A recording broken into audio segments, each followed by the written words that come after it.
Nina boosi wange yateeka password mu ssimu ye. Password gye yateeka mu ssimu ye nga ya kinkumu, ng'omukazi we ow'ewaka tagimanyi.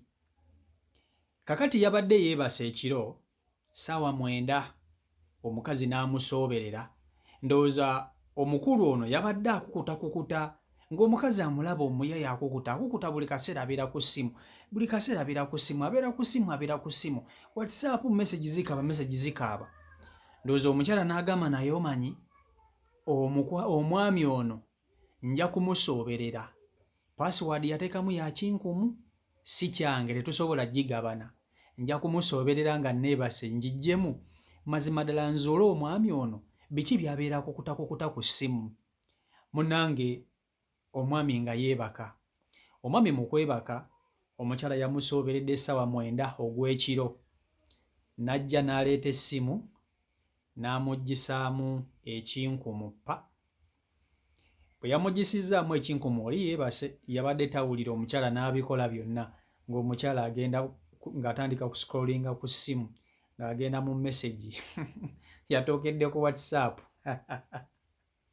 Omukyala mu kutuukira ku WhatsApp bye yasanzeeyo byamubobbezza omutwe katagumwabike ng'atandika ku scrollinga omukyala ng'ali mu ssimu ya mwami. Omwami yeebase, password agiggyemu mu bubba, ng'omukyala atandika kukebera ssimu ya mwami.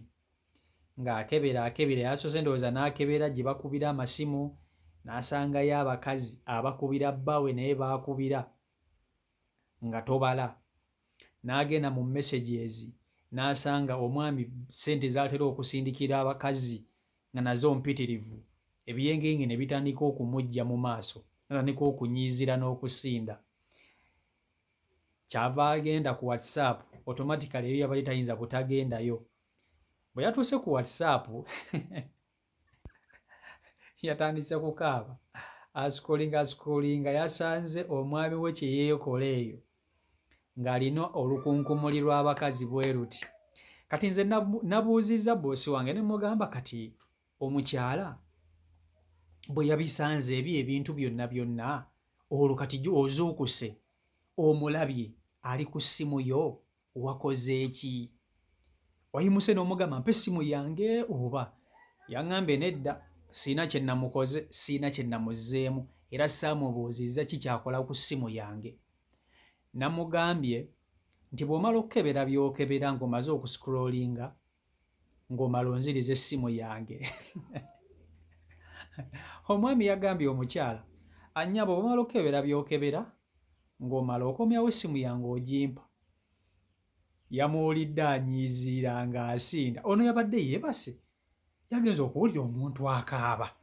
Kati omukyala bwe yakebedde message ziri ez'oku WhatsApp zaamuleetedde amaziga. Mu butuufu bye yasanzeyo nga naye woba gwe toyinza butakaaba, ng'omwami obwenzi bw'akolera ku ssimu buli international, ng'obwenzi bw'akolera ku ssimu bwa kika kya waggulu. Era omukyala yatandikiddewo okukaaba yekka nga teri amukubye, nga teri amukutteko, teri amusonzeeko. Natandika okukaaba. Kati ono yabadde yeebase, agenda okuwulira omuntu afeesafeesa anyiiziranyiiziira. Ogenda okukebera ewabadde essimu ye nga tagiraba ng'omukyala ali ku ssimu ascrollinga. Yamugambye annyabo bw'omala okukebera by'okebera ng'ompa essimu yange. Omukyala n'amuddiza essimu ye n'ayingira obuliri ne beebaka. Buli omu talina kiyanyize munne mpaka obudde kukya.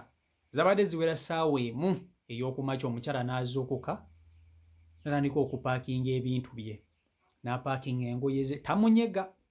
Omukyala teyanyize ku mwami, tandika okupaakinga ebintu bye, tandika okupaakinga buli kimu ekikye, entwala ye, n'aleeta briefcase ye, n'afuluma ennyumba. Omukyala n'agenda. Obudde buno ali waabwe, wabula byonna yabikoze nga tebalina kye boogedde na mwami. Nga bw'omanyi nti omuntu okebedde essimu y'omwami by'osanzeemu ne bikukaabya amaziga nga mu butuufu ne kikusukkako, kati oli omukyala kyamususseeko. Bye yasanze mu ssimu y'omwami we teyamunyeze, yakaabye bukaabi maziga.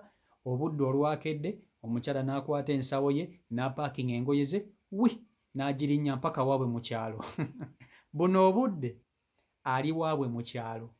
Ono ne bw'akuba essimu omukyala tagikwata, tamunyega omukyala tagikwata. Kaakati nina ekibuuzo kye njagala okubabuuza mmwe abandaba.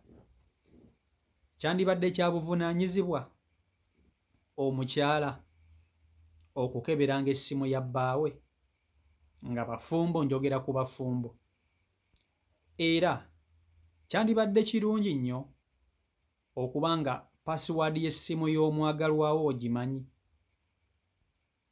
Nkimanyi mulimu abajja okukiwagira, mulimu abatajja kiwagira, kati gwe oli ku sayidi ki?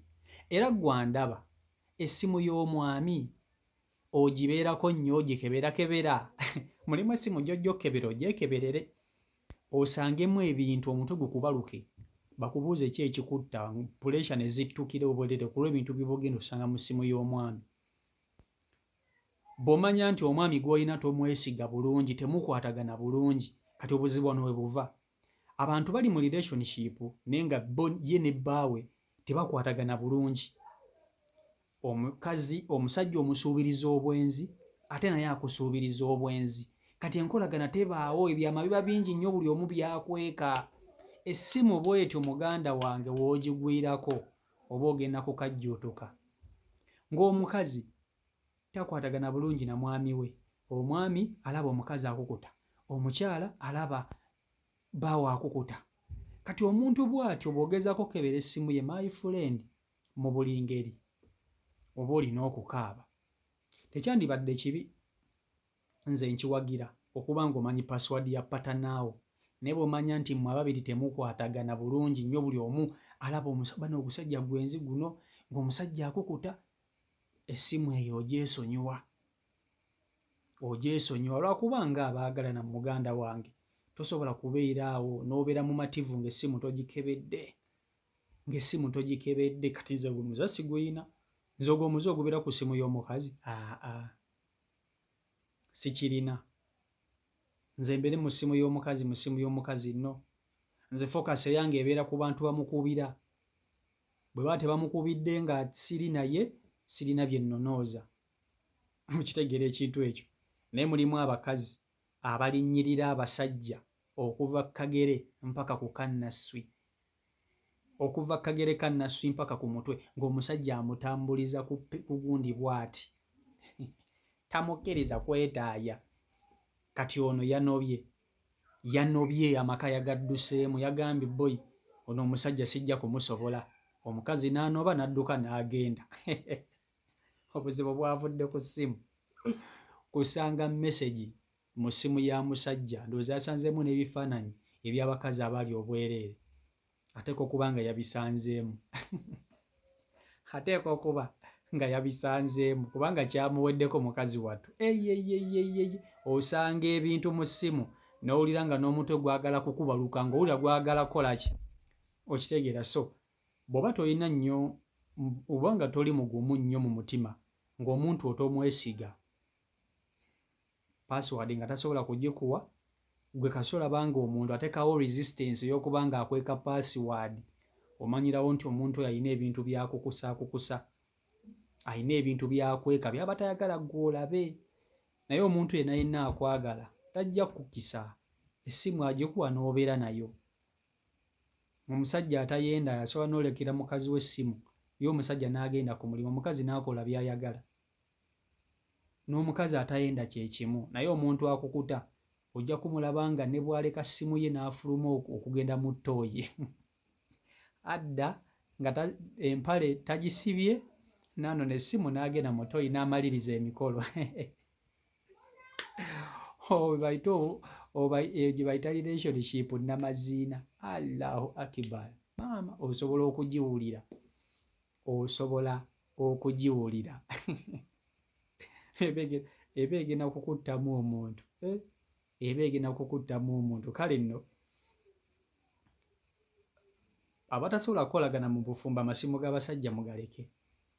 Musajja bw'aba akuumye essimu ye, kimanye nti omusajja ono kannyimye essimu eno, alina byakweka ne byakukolera, mwesonyiwe.